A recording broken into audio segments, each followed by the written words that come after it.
Le suiveur va avoir envie d'être riche, comme la plupart des gens, et il va penser à des dizaines de plans avant même de lancer un seul business. Je te spoil pas, au final il va rien faire. Le suiveur a aussi envie de parler avec cette femme, et comme la plupart des gens, encore une fois, il va réfléchir à des centaines et des centaines de phrases ou de situations qui peuvent arriver avant de la voir passer devant lui et la laisser disparaître à tout jamais dans les rues de sa ville. Le créateur, lui, a une autre méthode de travail.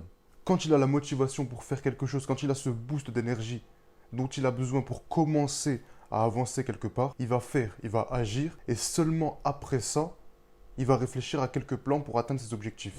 Il y a 2 3 jours, ma mère, elle m'a demandé une question qui peut paraître logique. Comment j'ai appris à faire ça? Comment j'ai appris à faire des vidéos sur YouTube? Comment j'ai appris à faire du montage, à faire des scripts, à mettre les vidéos en ligne sur YouTube? Parce que elle me l'a jamais appris, mon père me l'a jamais appris, l'école me l'a jamais appris, même les livres que je lis m'ont jamais appris à faire des vidéos sur YouTube. Donc logiquement, elle m'a demandé comment je savais faire ça. Et c'est en répondant à sa question que j'ai compris qu'en fait, pour la première fois de ma vie, utiliser une nouvelle méthode de travail, la méthode du créateur. La toute première vidéo en ligne sur ma chaîne, c'est la toute première que j'ai faite de ma vie. Donc quand tu descends tout en bas et tu vois la première vidéo avec la miniature de léopard ou de jaguar, sache qu'avant ça, il n'y a jamais eu de vidéo. C'était vraiment la première.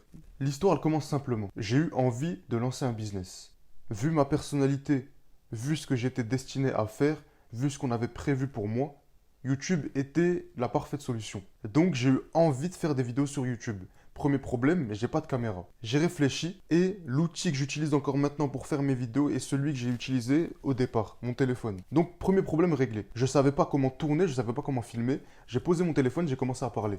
Ensuite, maintenant que j'avais cette vidéo sur mon téléphone, il y avait beaucoup de blancs, il y avait beaucoup de choses que je voulais supprimer, que je voulais rajouter. Il fallait que je la monte. Encore un autre problème, je savais pas comment faire du montage. J'avais jamais fait ça de ma vie. J'avais même jamais vu quelqu'un faire du montage de toute ma vie. Je connaissais personne qui faisait du montage. Après avoir vu 2 3 vidéos, je tente quelque chose, je monte. Maintenant, j'ai une vidéo montée sur mon téléphone. Prochain problème, comment mettre cette vidéo en ligne? Et là encore, j'ai testé certaines choses, j'étais dans certains réglages, j'ai regardé certaines vidéos et j'ai réussi à la mettre en ligne.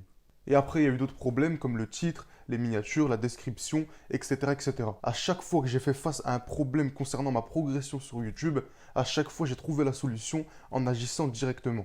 C'est d'abord en lançant mon téléphone, en lançant ma caméra et en faisant cette vidéo qu'après j'ai pu passer à l'étape supérieure qui était de la monter. Et après l'avoir montée, après avoir agi, j'ai pu réfléchir à comment la mettre en ligne. Mais imaginons que j'avais commencé au départ avant même de penser à comment filmer ou avant même d'avoir une vidéo, j'aurais pensé à comment je peux la mettre en ligne, comment je peux faire le montage, quel titre je vais mettre, quelle miniature je mets pour ma première vidéo. Tout ça m'aurait consommé beaucoup d'énergie et le jour même, ce jour où j'avais envie de lancer cette chaîne YouTube, ce jour qui a vraiment changé ma vie, aurait jamais existé parce que j'aurais perdu trop d'énergie à réfléchir, j'aurais perdu trop d'énergie à penser à un plan et toute cette nouvelle vie, tout ce que tu vois maintenant et tout ce que tu verras plus tard n'aurait jamais existé. Je peux pas être plus crédible que sur ce sujet parce que toute ma progression sur YouTube est disponible sur ma chaîne. De la première à cette vidéo là maintenant. J'ai testé certaines choses, j'ai raté, j'ai réussi, j'ai appris de mes erreurs. C'est seulement après avoir agi que j'ai analysé les conséquences de mes actes et avec ça j'ai prévu un plan que j'ai mis en action plus tard. Mais le moteur, c'est l'action du départ. Les seules fois où j'ai apporté des résultats concrets à ma vie, c'est quand j'ai respecté la règle des 3 A. Agir, analyser, ajuster. La règle des 3 A est simple. C'est une méthode de travail utilisée par toutes les personnes qui ont réussi à avancer quelque part dans leur vie pour pouvoir accomplir leurs objectifs. Dans l'ordre, le premier c'est agir. Et c'est aussi simple que la définition du mot. La seule chose que tu as à faire, c'est entreprendre une action. Avant même d'agir, avant même de penser à un plan, tu vas avoir cette adrénaline, cette excitation qui va monter en toi et tu seras motivé pour faire quelque chose. Même si tu ne sais pas encore quoi, tu seras motivé pour faire quelque chose. C'est là que le suiveur se différencie du créateur. Le créateur, quand il a ce boost d'énergie, quand il a cette motivation, il tente quelque chose. Même s'il ne sait pas, il fait. Il fait et il va voir après. Le suiveur, lui, va réfléchir à comment il peut réussir à traduire ce boost d'énergie, cette montée d'énergie. Et sauf que toute cette énergie qu'il a eue quand il a eu envie d'agir, il va la perdre en réfléchissant à des plans. Et à la fin, ce sera juste des phrases écrites sur un cahier ou sur des feuilles qui reverront jamais de leur vie. Et le jour où ils retomberont dessus, ils diront ah ouais en fait j'ai dit n'importe quoi, ils vont jeter la feuille, elle va disparaître à tout jamais. Et ce plan qui aurait pu amener à quelque chose de grand, comme moi et ma chaîne YouTube, ne va jamais exister. Tu vas passer à côté d'une vie complète que tu aurais pu vivre. Tu aurais pu faire quelque chose, mais non, tu as voulu trop réfléchir. Donc la première chose à faire, c'est d'agir, c'est de faire quelque chose.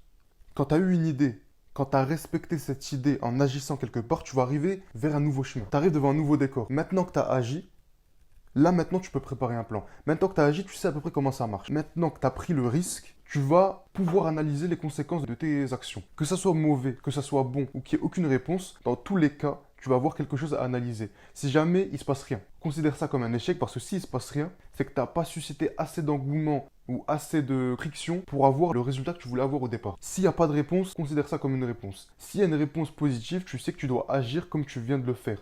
Si la réponse est négative, tu sais que tu vas devoir encore agir, mais autrement. Mais au moins, tu sais que le chemin que tu as pris là, quand tu as eu ce boost d'énergie, ce n'est pas le bon chemin. Tu le décales, tu en as encore des dizaines d'autres. Et à force d'agir, tu trouveras ce chemin qui t'amènera vers ton objectif. C'est logique d'un point de vue intérieur que pour avoir quelconque résultat, pour faire quelque chose de sa vie, c'est logique qu'il faut agir. C'est logique qu'il faut aller quelque part. Et qu'après avoir fait quelque chose, tu analyses tes conséquences. Le cerveau humain a un certain raccourci et malheureusement, beaucoup de personnes dans cette société sont tes ennemis. Beaucoup vont t'inciter à ne pas prendre de risques. Beaucoup vont t'inciter à faire attention à ce que tu fais parce que ça pourrait te coûter cher. Ça pourrait te coûter cher. Moi, on m'a dit, Fantôme, ça pourrait te coûter cher d'arrêter l'école. Ça pourrait être grave que tu arrêtes l'école maintenant alors que tu n'as pas fini ta licence juste pour faire des vidéos.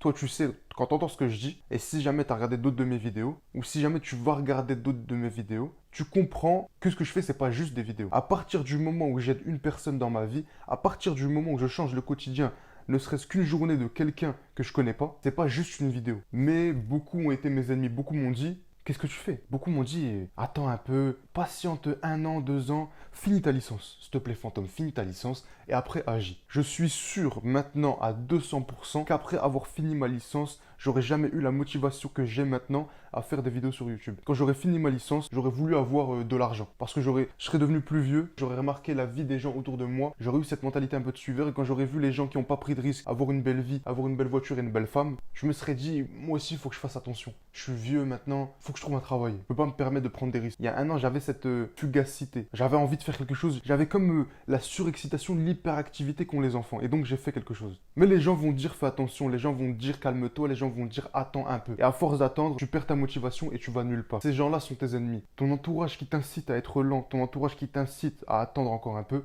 ceux-là sont tes ennemis. Et c'est seulement après avoir agi, c'est seulement après avoir analysé l'impact de tes actions que tu vas pouvoir déterminer le bon, déterminer ce que tu as fait de mauvais et pouvoir préparer un plan pour pouvoir continuer à avancer. C'est seulement à la 3e étape, l'étape de ajuster, pas à agir, pas à analyser, mais à ajuster, que tu prévois le plan pour continuer à agir plus tard. C'est une boucle. Agir, analyser, ajuster, agir. Tu fais des actions, tu fais quelque chose, après tu analyses le bon et le mauvais, et en fonction de ton analyse, tu prévois un plan pour plus tard agir. Et c'est seulement après avoir agi et analysé une fois que tu peux préparer un plan pour agir plus tard. Les gens en fait commencent par ajuster, ils font ajuster, agir, analyser, ajuster. Ils prévoient un plan pour agir avant même d'avoir eu une analyse. Avant même de savoir si c'est bon ou mauvais, ils prévoient déjà un plan. Et ce plan va tomber à l'eau, ça va les démoraliser et ils vont aller nulle part. Je sais que quand tu entends mes mots, tu comprends que c'est logique. Tu te dis même, mais en fait, bah oui, c'est normal. C'est logique que si jamais on prévoit un plan et que le plan il marche pas, qu'on se dise, ah ouais, en fait, non, on n'est pas fait pour ça et on tente autre chose.